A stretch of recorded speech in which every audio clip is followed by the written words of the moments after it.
کو جو آپ نے دیکھا بچشم سرگ خدا کو جو آپ نے، اللہ رے ایسی شان کے قربان جائیے، اللہ رے ایسی شان کے قربان جائیے۔ منظارہ قبری کہہ کے شفاعت جو دان کی، منظارہ قبری کہہ کے شفاعت جو دان کی، آقا کے ایسے دان پہ قربان جائیے، آقا کے ایسے دان پہ قربان جائیے۔ زہرا علی و زینب و حسنین جس میں ہیں، زہرا علی و زینب و حسنین جس میں ہیں، تو آقا کے خاندان پہ قربان جائیے، آقا کے خاندان پہ قربان جائیے۔ فرما دیا حضور نے حیدر ہے میری جان، فرما دیا حضور نے حیدر ہے میری جان، تو حسنی پھر ان کی جان کے قربان جائیے، حسنی پھر ان کی جان کے قربان جائیے۔ مہمان لامکان کے قربان جائیے۔ سبحان اللہ سبحان اللہ، سلامت رہیں، بہت خوبصورت اشعار آپ نے عطا فرمائے۔ ڈاکٹر صاحب گفتگو کا آغاز کرتے ہیں، اور قرآن اور نظام صلاۃ ہمارا موضوع ہے۔ سب سے زیادہ اہمیت قرآن کریم میں جس عبادت کی آئی ہے وہ نماز ہے، اور اس کو دین کا ستون کہا گیا ہے، اور سرکار دو عالم صلی اللہ علیہ وسلم نے اپنی آنکھوں کی ٹھنڈک اس کو قرار دیا ہے، اور بندگی اور کفر میں امتیاز کرنے والی چیز جو ہے وہ نماز ہے۔ تو اتنی اہمیت اور قرآن کریم کے تعلق میں اس کو کس طرح سے بیان فرماتے ہیں؟ بسم اللہ الرحمن الرحیم، بہت شکریہ، سلامت رہیں۔ کم و بیش 700 مرتبہ نماز کا ذکر قرآن پاک میں آیا ہے، اور 80 مرتبہ صراحت کے ساتھ اس کا ذکر آیا ہے۔ صحیح۔ اور خصوصی طور پر نماز اور زکوٰۃ کا ذکر تو بار بار قرآن پاک میں اکٹھا آتا ہے۔ نماز سے بندے کا تعلق اللہ کے ساتھ جڑتا ہے، اور زکوٰۃ سے مخلوق کے ساتھ جڑتا ہے۔ تو جہاں تک اس کی اہمیت کی بات ہے، دیکھیں اللہ تعالیٰ نے قرآن پاک میں تخلیق انسان اور تخلیق جن کا جو مقصد بیان فرمایا ہے وہ بندگی ہے۔ وَمَا خَلَقْتُ الْجِنَّ وَالْإِنسَ إِلَّا لِيَعْبُدُونَ۔ تو عبادت کا جو بہترین پیرایا ہو سکتا ہے وہ نماز کی شیپ میں ہمیں دے دیا گیا ہے۔ یعنی بندہ جب اٹھتا ہے صبح کے وقت تو اللہ کے ذکر سے وہ شروع کرتا ہے، الحمدللہ الذی احیانی بعد ما اماتنی، اور پھر 5 مرتبہ شعوری طور پر فرض کر دی گئی رب کی بارگاہ میں حاضر ہوتا ہے۔ اور اس کے علاوہ اگر کسی کو تہجد کی توفیق ملے، اوابین کی ملے، چاشت اشراق کی ملے، پورا پیکج ہے بندگی کا جتنا لطف لینا چاہے، حتیٰ کہ جب وہ اپنے پہلو کے بر لیٹنے کے لیے جاتا ہے تو اس وقت بھی یہ کہتے ہوئے جاتا ہے اللہم بسمک اموت و احیا۔ تو یہ جو بندگی کا تعلق ہے اس کو اجاگر کرنے کے لیے نماز ہمارے اوپر فرض کی گئی ہے۔ نبی رحمت صلی اللہ علیہ وسلم نے اسے مومن کے لیے معراج قرار دیا۔ اور یہ دوہری معراج ہے مومن کے لیے کہ اللہ کی بارگاہ میں بھی حاضری ہے اس کی، التحیات للہ والصلوات والطیبات، اور اللہ کے حبیب علیہ السلام کی بارگاہ میں بھی حاضری ہے جب وہ السلام علیکہ ایھا النبی ورحمۃ اللہ وبرکاتہ کہتا ہے۔ ٹھیک، تو اس میں امام غزالی نے تو یہاں پر لکھا کہ جب نمازی اس مقام پر پہنچے وَأَحْضِرْ فِي قَلْبِكَ النَّبِيَّ وَشَخْصَهُ الْكَرِيمَ فَقُلْ السَّلَامُ عَلَيْكَ أَيُّهَا النَّبِيُّ وَرَحْمَةُ اللَّهِ وَبَرَكَاتُهُ، اپنے آپ کو محسوس کرے شعوری طور پر کہ وہ رسول اللہ صلی اللہ علیہ وسلم کی بارگاہ میں حاضر ہے اور ان کی بارگاہ میں سلام نیاز پیش کر رہا ہے۔ بالکل ٹھیک ہے۔ خواجہ صاحب آپ کی خدمت میں حاضر ہو رہے ہیں۔ ڈاکٹر صاحب نے بہت بنیادی باتیں جو تھیں وہ موضوع کے حوالے سے ارشاد فرمائی ہیں۔ آپ اس کو کچھ کنٹینیو کرتے ہوئے اقامت صلاۃ سے کیا مراد ہے اور اس کا مقصد کیا ہے، قرآن کریم کا اس کے اوپر اس حد تک زور دینا اور 5 وقت حاضری کے لیے بلانا بندے کو، اس کو کچھ فرمائیے، عطا فرمائیے۔ بسم اللہ الرحمن الرحیم۔ شکریہ سرور صاحب۔ کائنات کی جب تخلیق ہوئی تو اس طرح سے ہوئی کہ رب کائنات نے فرمایا کنت کنزا مخفیا فاحببت ان اعرف، سبحان اللہ۔ میں ایک مخفی خزانہ تھا اور مجھے محبت ہو گئی۔ تو اولین چیز جو ہے جو جس کو کائنات نے، اللہ رب کائنات نے بنایا، وہ تھی محبت۔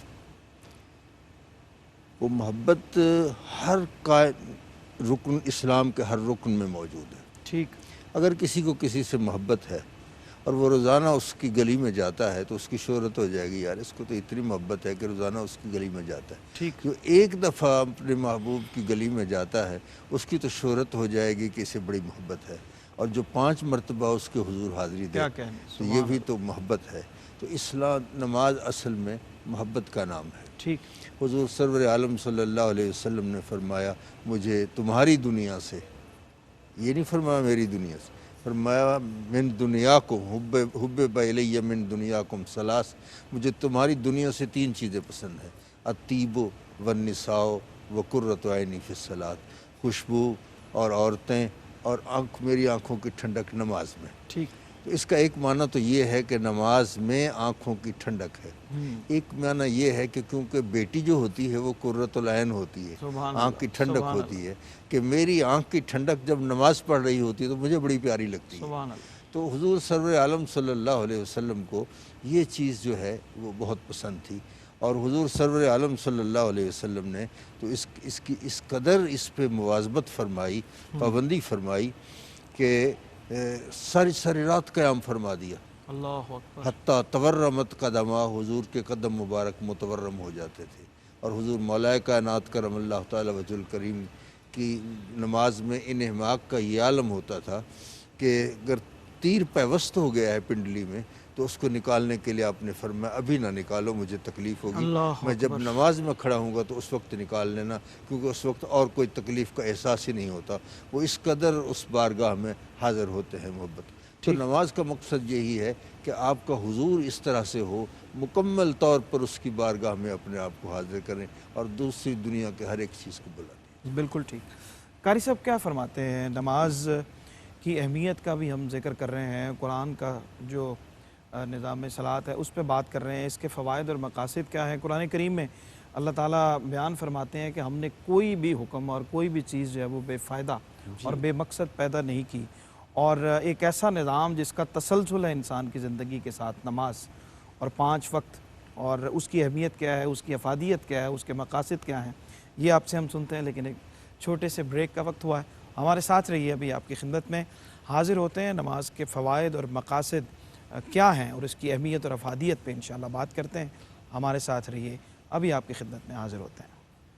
جی ناظرین، خوش آمدید کہتے ہیں آپ کو بریک کے بعد، اور وقفے پہ جانے سے پہلے ہم بات کر رہے تھے، آج ہمارا موضوع ہے قرآن اور نظام صلاۃ، نماز کی اہمیت، اس کی افادیت کے حوالے سے ہم بات کر رہے تھے، اور بات اس مرحلے پہ پہنچی تھی قاری صاحب کی خدمت میں حاضر ہوتے ہوئے کہ قرآن کریم کی روشنی میں اس کے مقاصد کیا ہیں، فوائد کیا ہیں، اور درجہ بندگی میں اس کی اہمیت کیا ہے۔ ماشاءاللہ، سب سے پہلے تو حسب روایت آپ کے اشعار بہت خوبصورت تھے، اللہ آپ کو اور برکت عطا فرمائے۔ نماز کے حوالے سے ارکان اسلام جو ہیں شہادت توحید و رسالت کے بعد جس پر سب سے زیادہ زور دیا گیا ہے وہ نماز ہے. ٹھیک. جس طرح حضور قبلہ ڈاکٹر صاحب نے بیان فرمایا، شاہ رفیع الدین دہلوی فرماتے ہیں کہ 700 مرتبہ صراحتاً اور اشارتاً اس کا ذکر ہے قرآن پاک کے اندر. اللہ اکبر. پھر آپ دیکھیں کہیں رب کائنات سورہ بقرہ میں فرماتا ہے اقیموا الصلاۃ وآتوا الزکاۃ وارکعوا مع الراکعین، نماز قائم کرو، زکوٰۃ ادا کرو اور رکوع کرنے والوں کے ساتھ رکوع کرو. کہیں فرمایا واقیم الصلاۃ لذکری، اور میری یاد کے لیے نماز ادا کرو. اللہ اکبر. کہیں فرمایا وکان یأمر اہلہ بالصلاۃ والزکاۃ، فرمایا وہ اپنے اہل کو نماز کی اور زکوٰۃ کا حکم دیتے ہیں. کہیں فرمایا ان الصلاۃ کانت علی المؤمنین کتابا موقوتا. رب کائنات نے بہت سی جگہوں پہ قرآن پاک کے اندر نماز کی بابت حکم دیا ہے. پھر آپ اندازہ کریں کہ نماز کی اہمیت اتنی زیادہ ہے، اس کی افادیت اور اس کا مقصد، سب سے زیادہ جو بندہ رب کا قرب پاتا ہے سورہ اقرا کے آخری الفاظ یہ ہیں کہ جو جتنا اللہ کی بارگاہ میں سر بسجود ہوتا چلا جاتا ہے وہ اللہ کا قرب پا جاتا ہے. اور اس کی افادیت اور اس کا فائدہ دیکھیں. کریم آقا علیہ السلام نے ایک بڑی خوبصورت حدیث پاک بیان فرمائی. سیدنا عیسیٰ علیہ السلام دریا کے کنارے پہ بیٹھے ہوئے ہیں اور آپ نے ایک بڑا ایک عجیب منظر دیکھا کہ ایک بڑا خوبصورت نورانی چمکدار پرندہ ہے، وہ کیچڑ میں جاتا ہے، لتڑ جاتا ہے اور پھر دوبارہ دریا میں غوطہ زن ہوتا ہے تو چمکدار ہو کے پھر باہر آ جاتا ہے. سبحان اللہ سبحان اللہ. پھر وہ دوبارہ کیچڑ میں جاتا ہے، لتڑ جاتا ہے، پھر دریا میں غوطہ زن ہوتا ہے تو چمکدار ہو کے باہر آ جاتا ہے. اس نے 5 مرتبہ یہ عمل کیا، 5 مرتبہ. اللہ اکبر. عیسیٰ علیہ السلام بڑے حیران ہیں، ششدر ہیں، اور یہ اسی حیرانی میں ہے کہ رب کائنات نے جبریل امین کو بھیجا. فرمایا جبریل جاؤ جا کے بتاؤ یہ جو پرندہ ہے یہ امت محمدی کی طرح ہے، سبحان اللہ. اور یہ جو کیچڑ ہے یہ گناہوں کی مانند ہے، اور یہ جو دریا ہے یہ نماز کی مانند ہے. فرمایا امت مصطفیٰ کو میں 5 نمازیں عطا کروں گا، وہ گناہوں میں لت پت ہوں گے، لیکن جو ہی میری بارگاہ میں جبین نیاز خم کریں گے میں سارے گناہوں کو معاف فرما دوں گا. اللہ اکبر. سارے گناہوں کو معاف فرما دوں گا. یعنی رب کائنات نماز ایسا عمل ہے، اللہ کو ایسا عمل پسند ہے. آپ اندازہ کریں کریم آقا علیہ السلام نے فرمایا کہ جس نے خشوع و خضوع کے ساتھ نماز ادا کی اور اس نے تکبیر تحریمہ پڑھی تو تکبیر تحریمہ ایک نور بن کے اللہ کی بارگاہ میں حاضر ہو جاتی ہے اور وہ کہتی ہے کہ مالک اس نے میری حفاظت کی ہے تو اس کی حفاظت فرما. ابھی وہ بندہ سلام نہیں پھیرتا کہ رب کائنات اس کے گناہوں پر کلمہ عفو پھیر دیتا ہے. اللہ اکبر. سبحان اللہ سبحان اللہ. قاری صاحب سلامت رہیں. ڈاکٹر صاحب گفتگو کو آگے بڑھاتے ہیں. ایک تو اقامت صلاۃ کو کچھ تھوڑا سا آپ مزید بیان فرمائیے گا. اقیم الصلاۃ، نماز کو قائم کرو، قائم کرنے اور اس کو ادا کرنے کا جو فرق ہے اس میں بھی کچھ آپ عطا فرمائیں. اور پھر سورہ العنکبوت میں جو ارشاد باری تعالیٰ ہے کہ نماز بے حیائی اور برائی سے روکتی ہے، تو ہم نماز بھی پڑھتے ہیں اور ہمارے جو روزمرہ کے معمولات ہیں ان میں تبدیلی نہ آنے کی وجہ کیا ہے، اور اس حاضری کی جو کیفیات ہمارے عمل میں اور ہمارے کردار میں نہیں اترتی، کیا وجہ ہے اس کی؟ اقامت کے حوالے سے 3 اس کے مفاہیم بیان کیے گئے ہیں.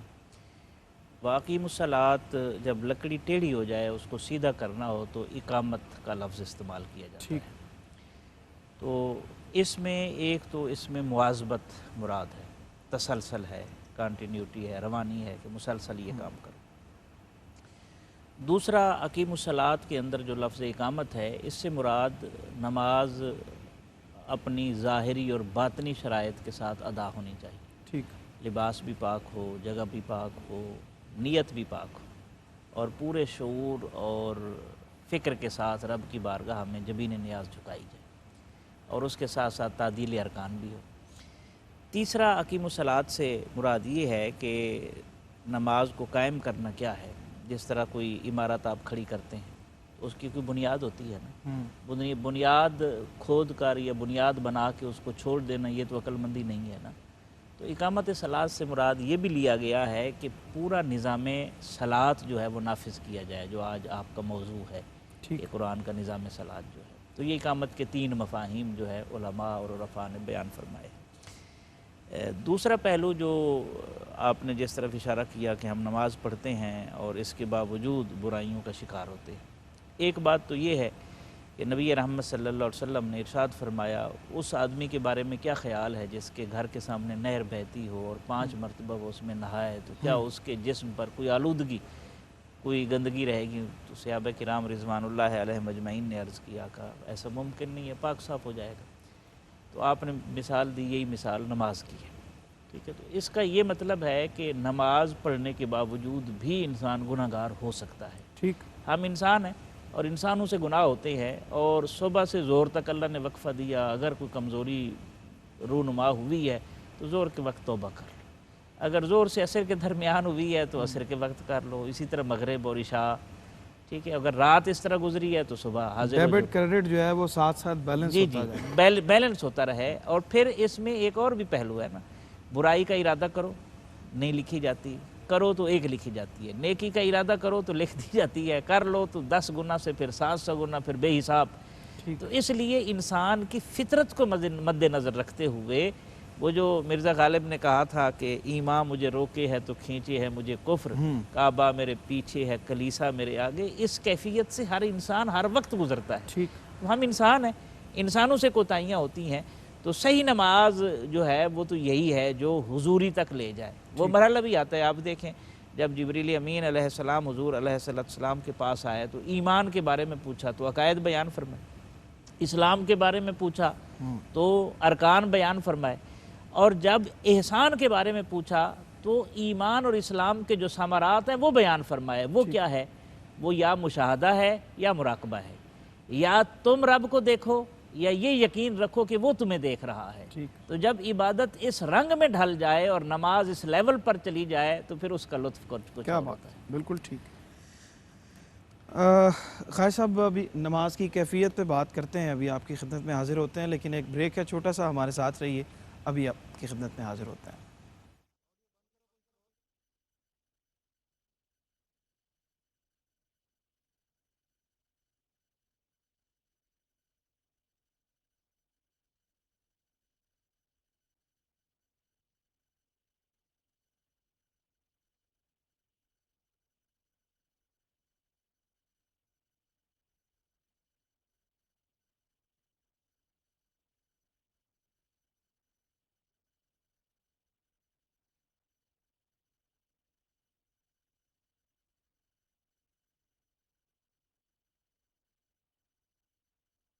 خوش آمدید کہتے ہیں آپ کو بریک کے بعد. اور خواجہ صاحب آپ کی خدمت میں حاضر ہوتے ہوئے نماز کی کیفیت میں چاہتا ہوں کہ آپ سے ذرا ہم بات کریں اور آپ اس کو کھولیں کہ کیفیت یقیناً اس کے مقاصد میں سے ہے کہ آپ کی اللہ کے حضور قرب کی کیفیات میں اضافہ ہو، اس کی بندگی اور سوز و گداز اور دل میں جو کیفیات ہیں وہ کیسے پیدا ہو سکتی ہیں، اس کے لیے کوئی نسخہ آپ عطا فرمائیں. جی جناب والا، نماز کے بارے میں یہ حکم ہے کہ الصلاۃ معراج المومنین، سبحان اللہ. نماز مومنین کی معراج ہے. اور معراج کس کو کہتے ہیں؟ محب اور محبوب کے ملنے کو کہتے ہیں. تو نماز تو وہی ہوگی جس میں حضور ہو، ٹھیک، اور اس سے ملاقات ہو جس کی آپ نماز پڑھ رہے ہیں.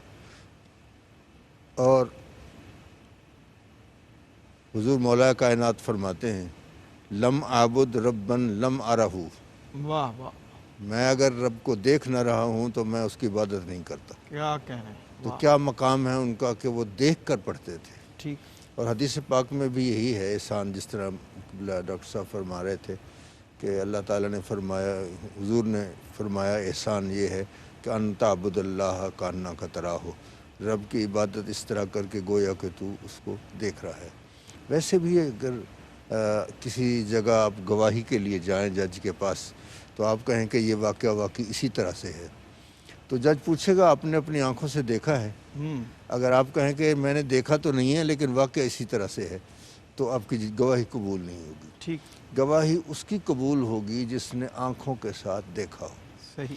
اب ہم جو روزانہ کہتے ہیں اشہد ان لا الہ الا اللہ، میں گواہی دیتا ہوں کہ اللہ کے سوا کوئی عبادت کے لائق نہیں ہے، تو پھر اس میں آپ سے پوچھا جائے گا آپ نے دیکھا ہے اس کو؟ تو آپ نے تو دیکھا نہیں ہے، تو پھر اس کو آپ آپ کو جس نے بتایا ہے آپ نے اس کو دیکھا، اس طرح سلسلہ چلتے چلتے اس ذات تک پہنچ جائے گا سرور عالم صلی اللہ علیہ وسلم تک کہ جنہوں نے اس ذات کو دیکھا ہے۔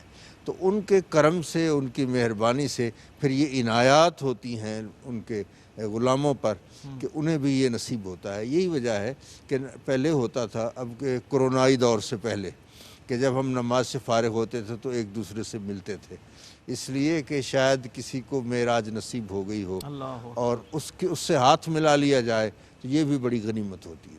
اور اس کے علاوہ نماز کا جو حکم ہے یہ اس وقت ہوا جب حضور معراج پہ تشریف لے گئے، ٹھیک، اور یہ کب ہوا؟ اسلام کے آنے سے 11 سال بعد۔ سوال ایک یہاں یہ ہے کہ یہ نماز جو اہم رکن ہے تمام عبادات کا اسلام کے اندر، اس کی بڑی اہمیت ہے، یہ تو 11 سال بعد آیا۔ یہ 11 سال پہلے یہ عبادت کیا تھی؟ ٹھیک، یہ عبادت تو 11 سال بعد شروع ہوئی نا۔ صحیح۔ اس سے پہلے 11 سال تک عبادت کیا تھی؟ وہ سرکار دو عالم صلی اللہ علیہ وسلم کے چہرے انور کو دیکھنا ہی عبادت۔ کیا بات، یہ صحابہ کرام کا مشن تھا کہ وہ حضور کے صرف چہرے کو دیکھتے رہے۔ اصل جو ہے نا وہ دیکھنا ہے۔ اسی لیے عارف رومی نے کہا آدمی دیدست باقی پوست است۔ اصل میں آدمی کس کا نام ہے؟ دید کا نام ہے، باقی تو سارا کا سارا چمڑا ہے۔ تو بات یہ ہے کہ بے حضور جو ہے نماز ہے وہ نماز نہیں ہوتی، اور اس میں مشاہدہ ہو، جس طرح ڈاکٹر صاحب نے فرمایا کہ نماز کے اندر اپنے محبوب کی زیارت نصیب ہو جائے تو اصل میں نماز وہی ہے۔ کیا کہنے ہیں، سبحان اللہ۔ خواجہ صاحب کی گفتگو کا حسن ہمیشہ سے یہی ہوتا ہے کہ یہ اس کے اندر جو روحانی پہلو کو اس سوال کے اندر شامل کرتے ہیں، بلکہ اب تو جواب کے اندر بھی انہوں نے سوال قائم کر دیا اور خود اس کا جواب بھی عطا فرمایا۔ اللہ کریم ان کو صحت و عافیت سے رکھے۔ قاری صاحب، آپ کی خدمت میں حاضر ہوتے ہوئے اسی موضوع پہ یقیناً اس کے بہت سے پہلو ہیں، اور یہ ہماری ایک معاشرتی تعلق کا بھی باعث ہے، اور مساجد اور نماز جو ہیں یہ ہمارے آپس کے تعلقات کو فروغ دینے کا اور بہت بڑا ایک ذریعہ ہیں، ایک دوسرے کی خیر و عافیت کو جاننے کا بہت بڑا ذریعہ ہے۔ اس طرف ہم آتے ہیں، ڈاکٹر صاحب سے پوچھتے ہیں، لیکن انبیاء کرام کی دعاؤں میں بھی نماز کا ذکر جو ہے وہ قرآن کریم میں ہمیں ملتا ہے۔ ان عبادات کا اور ہماری جو نماز ہے ان کا آپس میں کیا تقابل ہے، اور انبیاء کرام کی دعاؤں میں جو اس کا ذکر آتا ہے اس پہ کچھ ارشاد فرمائیں۔ سرور بھائی، آپ قرآن پاک کے اندر آپ پڑھتے ہیں؟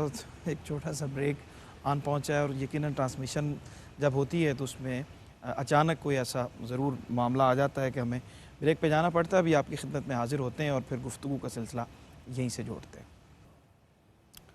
جی ناظرین، خوش آمدید کہتے ہیں آپ کو بریک کے بعد، اور بریک پہ جانے سے پہلے قاری صاحب کی خدمت میں نے سوال عرض کیا تھا کہ انبیاء سابقین کی دعاؤں میں بھی نماز کا ذکر ملتا ہے، تو اس حوالے سے ارشاد فرمائیں۔ سرور بھائی، ہم جو نماز ادا کرتے ہیں، ہر نماز کے اندر اتحیات کے بعد، درود پاک پڑھنے کے بعد ہم دعائے ابراہیمی کا ذکر کرتے ہیں، ٹھیک، اور یہ اللہ کی بارگاہ میں دامان طلب دراز کر کے یہ دعا کر رہے ہوتے ہیں، رب جعلنی مقیم الصلاۃ ومن ذریتی ربنا وتقبل دعا ربنا اغفر لی ولوالدی وللمؤمنین یوم یقوم الحساب۔ یعنی یہ تعلیم خلیل اللہ ہے کہ رب کائنات نے ہمیں حکم دیا کہ تم بھی نماز کے اندر میری بارگاہ میں دامان طلب دراز کر کے دعا کیا کرو کہ رب جعلنی مقیم الصلاۃ ومن ذریتی، کہ اے میرے رب ہمیں بھی نمازی بنا دے، ہماری ذریت کو بھی نمازی بنا دے۔ سبحان اللہ۔ پھر آپ دیکھیں سرور بھائی کہ امام احمد بن حنبل رحمۃ اللہ تعالی علیہ آپ فرماتے ہیں کہ ہر نبی جو اس دنیا سے گیا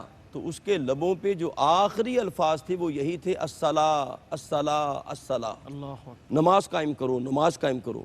بلکہ کریم آقا علیہ السلام حضرت علی کرم اللہ وجہ الکریم فرماتے ہیں، کریم آقا علیہ السلام نے فرمایا کہ جب امام الانبیاء کا اس دنیا سے جانے کا وقت آیا تو آپ کے لبوں پر بھی یہی الفاظ تھے، فرمایا اتقوا اللہ، اللہ سے ڈرو، اور آگے یہی الفاظ تھے، تکرار تھا ان الفاظ کا، الصلاۃ الصلاۃ الصلاۃ، کہ نماز قائم کرو، نماز قائم کرو، اور آگے فرمایا کہ جو اپنے ماتحت لوگ ہیں، لونڈیاں ہیں، باندیاں ہیں، فرمایا ان کی ان کے ساتھ حسن سلوک کے ساتھ پیش آؤ۔ تو آپ دیکھیں کہ قرآن پاک کے اندر نماز کے حوالے سے رب کائنات نے اتنا حکم دیا، کہیں فرمایا حافظوا علی الصلوات والصلاۃ الوسطیٰ وقوموا للہ قانتین، فرمایا کہ نماز، تمام نمازوں کی حفاظت کرو، بالخصوص درمیانی نماز کی، اور جب اللہ کی بارگاہ میں کھڑے ہو جاؤ تو عاجزی انکساری کا پیکر بن کے کھڑے ہو جاؤ۔ اور کریم آقا علیہ السلام کا اپنا عمل مبارک یہ ہے کہ کریم آقا اس قدر اللہ کی بارگاہ میں خشوع و خضوع کے ساتھ نماز ادا کرتے تھے کہ ام المومنین سیدہ عائشہ صدیقہ فرماتی ہیں کہ بسا اوقات میں سجدہ کی حالت میں سرکار دو عالم کے پاؤں مبارک کو ہاتھ لگاتی، کہیں روح تو کف سے اسی سے پرواز نہیں کر گئی۔ یعنی آپ اندازہ کریں اس قدر خشوع و خضوع ہونا چاہیے، لیکن المیہ سرور بھائی یہ ہے کہ اس وقت ہماری نمازوں میں خشوع و خضوع نہیں رہا۔ اور آخری بات میں عرض کروں، کریم آقا علیہ السلام نے فرمایا یأتی علی الناس زمان یصلون ولا یصلون، فرمایا لوگوں پر ایک ایسا زمانہ آنے والا ہے کہ وہ نماز پڑھیں گے لیکن نمازی نہیں ہوں گے، یعنی خشوع و خضوع نہیں ہوگا۔ اللہ اکبر، بہت اہم موضوع ہے اور اس پہ ہماری گفتگو جاری و ساری ہے، اور پروگرام میں کلام شامل کرتے ہیں۔ جناب حافظ محمد ارشد نقشبندی صاحب تشریف فرما ہیں، عطا فرمائیے۔ خواجہ صاحب کا لکھا ہوا ایک کلام۔ شہ بحر و بر کا کرم چاہتا ہوں، شہ بحر و بر کا، شہ بحر و بر کا کرم چاہتا یہ سر اور ان کا قدم چاہتا ہوں، یہ سر اور ان کا قدم چاہتا ہوں، شہ بحر بر کا میری چشم پوشی غریبوں کے والی، میری چشم پوشی غریبوں کے والی، تیری نسبتوں سے بھرم چاہتا ہوں، تیری نسبتوں سے بھرم چاہتا ہوں، تیری نسبتوں سے فقط کوچائے یار قسمت میں لکھ دے، فقط کوچائے یار قسمت میں لکھ دے، نہ میں اور کوئی ارم چاہتا ہوں، نہ میں اور کوئی رہے قطب کی لاج بھی میرے آقا، یہی تجھ سے تیری قسم چاہتا ہوں، یہی تجھ سے تیری قسم چاہتا ہوں، یہی تجھ سے تیری قسم چاہتا ہوں، نہ میں اور کوئی۔ کیا کہنے، سبحان اللہ جناب، ماشاءاللہ۔ اور خواجہ صاحب بہت خوبصورت اشعار جی، اللہ کریم آپ کے قلم کو بھی برکتیں عطا فرمائے۔ ڈاکٹر صاحب، قرآن کریم نے حفاظت صلاۃ پر بہت تاکید فرمائی ہے، اور عموماً دیکھنے میں آیا ہے، اور حفاظت صلاۃ کا بنیادی مقصد کیا ہے، اس کے پیچھے معنی کیا ہے، لیکن عام طور پہ ہم دیکھتے ہیں کہ ہم کوئی چھوٹی سی اپنی دنیا کی مصروفیت ہے، کسی کام میں لگے ہوئے ہیں، کوئی مہمان آ گئے ہیں، کوئی دوستوں کو ملنے کے لیے لگے ہوئے ہیں، اور نماز کو ہم نے قضا کر دیا ہے اور اس میں بلا وجہ کی تاخیر کر دی ہے، یہ جو ہمارا رویہ ہے اس پہ بھی کچھ عطا فرمائیے اور حفاظت صلات۔ بلا شبہ اہمیت دل میں جتنی جس کی زیادہ ہوتی ہے بندہ اس طرف بڑھتا ہے۔ کافی سارے ایسے واقعات ہیں پاکستان بننے سے پہلے کے بھی اور بعد کے بھی۔ اورینٹل کالج میں ایک استاد ہوتے تھے جن کے اعزاز میں تقریب تھی، تو گورنر آیا ہوا ہے، بڑے بڑے لوگ، اذان ہوئی، وہ نماز پڑھنے چلے گئے، لوگ ڈھونڈ رہے ہیں، انہوں نے کہا جی مالک کا بلاوا آیا ہے۔ اس لیے جس کی اہمیت زیادہ ہوتی ہے تو ہمیں اس کی اہمیت اپنے دلوں میں پیدا کرنی چاہیے، روٹین بنانی چاہیے۔ اور ویسے بھی منافق کی یہ علامت ہے کہ وہ ڈیلے کرتا رہتا ہے، جب آخری وقت پہنچتا ہے تو پھر وہ جلدی اس کو اپنے سر سے اتارنے کی کوشش کرتا ہے، تو ایسا نہیں ہونا چاہیے، یہ منافقت کی طرف اس کی ایک علامت آ جاتی ہے۔ میں یہاں پر جو ہے حفاظت صلات کے حوالے سے دیکھیں، نماز کے جو فوائد ہیں اگر وہ پیش نظر آ جائیں تو میرے خیال میں حفاظت صلات کی طرف بڑھنا زیادہ آسان ہو جائے گا۔ مثلا ایک تو اس کا جسمانی فائدہ ہے، آج کل ہر چیز کا فائدہ دیکھ کر آگے بڑھا جاتا ہے، گو ہم اس لیے نماز نہیں پڑھتے نا، اس لیے پڑھنی چاہیے، رب نے جو بھی کام دیا ہے اس میں ہمارا فائدہ ہی ہوگا، لیکن جو ایکسپرٹس نے ہمیں حکم سمجھتے ہوئے پڑھنی چاہیے۔ تو پہلا فائدہ تو جسمانی فائدہ ہے۔ جسمانی فائدہ یہ ہے کہ آپ دیکھیں جو 3 نمازیں ہیں، فجر ہے اور مغرب ہے اور عصر ہے، یہ مختصر ترین نمازیں ہیں۔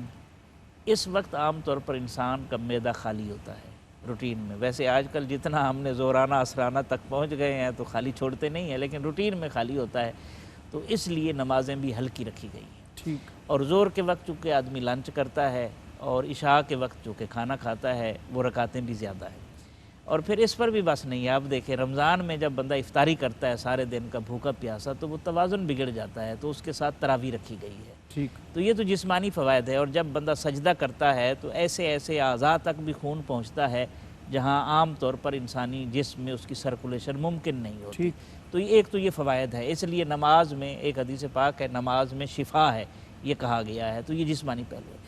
ایک اس کا روحانی پہلو ہے۔ روحانی پہلو یہ ہے کہ ایک بات تو طے ہے کہ اللہ کے ذکر سے ہی اطمینان ملے گا نا دل کو، تو اگر اس کے ذکر سے ہم روگردانی کا ارتکاب کریں گے اور پھر سکون ڈھونڈیں گے تو پھر سکون نہیں ملے گا۔ تو روحانی پہلو یہ ہے کہ جس طرح جسم کی غذا ہے کھانا پینا، اسی طرح روح کی غذا رب کی بارگاہ میں پیشی ہے، حاضری ہے، تو وہاں حاضری لگتی رہنی چاہیے، وہاں غیر حاضری نہیں لگنی چاہیے۔ کیفیات کو ایک طرف چھوڑ دیں تاکہ کم از کم اتنی تو روح زندہ رہے کہ جس کے ذریعے سے آپ اپنی روحانیت کو بچا سکیں اور شیطنت اور نفس کے حملے جو ہے زیادہ کارگر نہ ہوں۔ اور تیسرا پہلو جو ہے وہ فکری پہلو ہے، فکری اور اعتقادی۔ وہ کیا ہے کہ بندہ جب اپنا سر سجدے میں رکھ کے کہتا ہے سبحان ربی الاعلیٰ، تو اپنے سے بالا تر سمجھتا ہے نا اللہ کو، اور سب سے بالا سمجھتا ہے۔ تو جب یہ شعور ڈیولپ ہو جائے کہ میں کچھ نہیں ہوں، میرا رب سب سے برتر ہے، تو یہ وہ نسخہ ہے جو نبی رحمت صلی اللہ علیہ وسلم نے عطا فرمایا، جو اللہ کے لیے جھک جاتا ہے اللہ اسی کو سر بلندی عطا فرماتا ہے۔ بالکل ٹھیک ہے۔ ڈاکٹر صاحب نے بڑی اچھی گفتگو فرمائی، اور بریک سے واپس آتے ہیں تو اس کے جو معاشرتی فوائد ہیں اس پہ کچھ ہم انشاءاللہ اگلے سیگمنٹ میں بات کرتے ہیں۔ ہمارے ساتھ رہیے، ابھی لوٹتے ہیں ایک مختصر سے وقفے کے بعد۔ جی ناظرین، خوش آمدید کہتے ہیں بریک کے بعد آپ کو، اور قرآن کی روشنی نعمت افطار کا یہ خصوصی سیگمنٹ، اور قرآن اور نظام صلات ہمارا موضوع تھا۔ نماز کی اہمیت پہ، اس کی افادیت پہ ہم نے بہت سارے پہلوؤں پہ بات کی اپنے اسکالرز کے ساتھ۔ اس میں ہم پیغام اپنے مہمانوں سے لیں گے اور اس کی روشنی میں دیکھیں گے کہ نماز سے ہمیں بدنی فوائد بھی حاصل ہوتے ہیں، روحانی فوائد بھی حاصل ہوتے ہیں، فکری ہماری جو ذہنی مسائل ہیں وہ بھی حل ہوتے ہیں، لیکن اس کے ساتھ ساتھ اس کی کوئی معاشرتی جو افادیت ہے وہ کیا ہے، اور نماز با جماعت کا جو خاص طور پہ حکم دیا گیا اس کے پیچھے کیا حکمتیں پوشیدہ ہیں۔ خواجہ صاحب ارشاد فرمائیے۔ جی جناب، نماز با جماعت پڑھنے سے بہت سی اس میں حکمتیں بھی ہیں، اس کے فوائد بھی ہیں۔ سب سے بڑی بات تو یہ ہے کہ ہزاروں آدمی ہیں جو نماز میں شامل ہیں، وہ ایک امیر کی اقتدا کر رہے ہیں۔ یہ ایک سبق ہے کہ آپ منتشر ہو کے الگ الگ نہ ہوں، بلکہ ایک امیر بنائیں اور اس کی بات پہ عمل کریں. وہ جتنی دیر آپ کو رکوع میں رکھے رکوع میں رہیں، جتنی دیر آپ کو سجود میں رکھے اس سجود میں رہیں. ایک تربیت کا نظام ایک بھی تو تربیت کا یہ نظام ہے. دوسری چیز یہ ہے کہ نماز جو ہے وہ اس طرح سے ہونی چاہیے کہ صرف اس ایک ایکسرسائز نہ سمجھا جائے کہ ایک ایکسرسائز ہے جو ہم کر رہے ہیں تو نماز ہو گئی. اصل ہے دل کی حاضری کا نام. ٹھیک. مثلا وہ ایک آدمی جماعت ہو رہی تھی تو ایک بڑی تیزی کے ساتھ دوڑتا ہوا جماعت میں شامل ہو گیا. نماز پڑھنے کے بعد کیا وضو کے چکر میں پڑھتے تو جماعت گئی تھی. تو اس طرح کی نماز کا تو کوئی فائدہ نہیں ہے نا. تو اسی طرح وہ نماز میں ہی فون آ گیا، اس کو سن کے کہہ گیا انا صلی، میں نماز پڑھ رہا ہوں، پھر فون رکھ دیا. اس طرح کی نماز نہیں ہوتی. نماز تو وہ ہوتی ہے کہ جب مکمل طور پر آپ کو اس میں حاضر ہوں اور کسی اور چیز کا آپ کے دل میں خیال نہ آئے. تو نماز یہی ہے کہ آپ بڑی سکون کے ساتھ اور یوں سمجھے جیسے آپ کسی بڑے افسر کے پاس جاتے ہیں تو آپ اپنی ٹوپی بھی صحیح کرتے ہیں، اپنے کپڑے بھی صحیح کرتے ہیں. تو یوں سمجھے کہ میں اس بارگاہ رب العالمین میں حاضر ہوں جہاں مجھے ہر ایک چیز کو درست کر کے اس کے سامنے پیش کرنا چاہیے اور پھر اس کا کرم ہو جاتا ہے تو نماز قبول ہے. بالکل ٹھیک. جی قاری صاحب، کیا آپ پیغام دیتے ہیں؟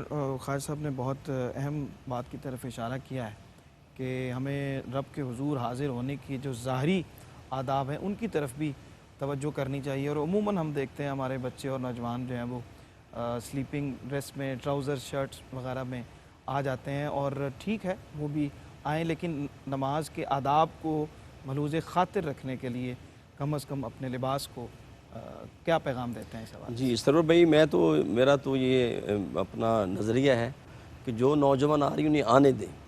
آہستہ آہستہ ان پہ رنگ چڑھ جائے گا انشاءاللہ. صبغت اللہ فتوے نہ لگائیں. جو ایک دفعہ آتا ہے اللہ کی بارگاہ میں وہ جھکتا ہے، انہیں آنے دیں. اور میں نے بہت سے بچوں کو دیکھا ہے، الحمدللہ میں نے دیکھا ہے کہ الحمدللہ جب وہ آئے ہیں تو پھر ان پہ رنگ چڑھا ہے. ٹھیک. دوسری بات یہ ہے کہ جو آپ نے کہا نا معاشرتی فائدہ، دیکھیں نا ورکعوا مع الراکعین ہے کہ فرد قائم ربط ملت سے ہے تنہا کچھ نہیں، موج ہے دریا میں بیرون دریا کچھ نہیں. دیکھیں رب کائنات نے جو حالانکہ بندگی خدا کی ہے لیکن فرمایا ورکعوا مع الراکعین، بندگی ہے لیکن میرے بندوں کے ساتھ کرو. ٹھیک. اچھا اس میں فائدہ کیا ہے؟ فرمایا ید اللہ علی الجماع.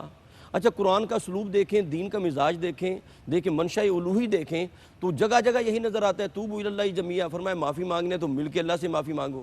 اس سے یہ ہوتا ہے کہ بندے کو بندوں کی آگہی ملتی ہے کہ کوئی مصیبت میں تو نہیں ہے، کوئی مشکل میں تو نہیں ہے. تو اس کا اصل مدعا یہ ہے کہ بندوں سے ربط قائم ہوتا ہے. اور پھر میں ایک آخری بات عرض کرتا ہوں کہ نماز اتنی اہم چیز ہے کہ قیامت کے دن جو سب سے پہلا سوال ہوگا وہ نماز کے متعلق ہوگا. ٹھیک. کریم آقا علیہ السلام نے فرمایا جو نماز کے سوال میں کامیاب ہو گیا وہ سارے سوالوں میں کامیاب ہو جائے گا. فرمایا جو نماز کے سوال میں رہ گیا اس کے سارے عمل ضائع ہو جائیں گے. اللہ اکبر. ڈاکٹر صاحب کیا ارشاد فرماتے ہیں اس کی جو معاشرتی تبدیلیاں اس سے رونما ہو سکتی ہیں مسجد کے تعلق سے، نماز باجماعت کے تعلق سے اور نماز کی پابندی کے تعلق سے؟ کچھ ارشاد فرمائیے. جی ایک تو یہ ہے کہ یہ مسلمانوں کی مجلس عمومی ہے. ٹھیک. کہ اگر محلے کی سطح پر کوئی مسائل ہیں تو 5 وقت جب مسلمان اکٹھے ہوتے ہیں تو صرف رکوع سجود مقصود نہیں ہے بلکہ ایک دوسرے کے دکھ درد سے آشنا ہوں، ایک دوسرے کی تکلیف سے آشنا ہوں، ایک معاشرتی ربط و ضبط مضبوط ہو اور صاحب ایمان لوگ اکٹھے ہوں صاحب تقویٰ. پھر اگر وہ 5 وقت میں بھی آپ کا مسئلہ حل نہیں ہوا تو پھر جمعہ رکھا گیا ہے، اور جمعہ پر بھی نہیں ہوا تو پھر عیدین رکھے گئے ہیں. یہ قومی سطح پر ہے.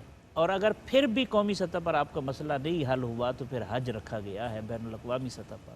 تو اس لیے یہ سارے کا سارا نظم ہے جو ایک لڑی میں امت مسلمہ کو پرو دیتا ہے. تو اسی کو پیش نظر رکھتے ہوئے نماز پڑھ کر اگر فرقہ واریت پھیلانی ہے تو اسلام اس کی اجازت نہیں دیتا ہے. ایسی نمازیں جو ہیں وہ پھر منہ پر مار دی. بالکل ٹھیک. بہت شکریہ ڈاکٹر سعید احمد سعیدی صاحب آپ کی تشریف آوری کا. جناب قاری محمد یونس قادری صاحب آپ کا بہت شکریہ. جناب خواجہ غلام قطب الدین فریدی صاحب آپ کا بہت شکریہ. جناب حافظ محمد ارشد نقشبندی صاحب تشریف فرما ہوئے. سب مہمانوں کے شکریہ کے ساتھ آج ہمارا موضوع تھا قرآن اور نظام صلاۃ. نماز کی اہمیت پہ ہم نے بات کی، افادیت پہ بات کی اور اس کے حکم کے حوالے سے بات کی، اس کے فوائد کے حوالے سے بات کی. اور ڈاکٹر صاحب نے اور دیگر ہمارے مہمانوں نے بہت بنیادی باتیں اس حوالے سے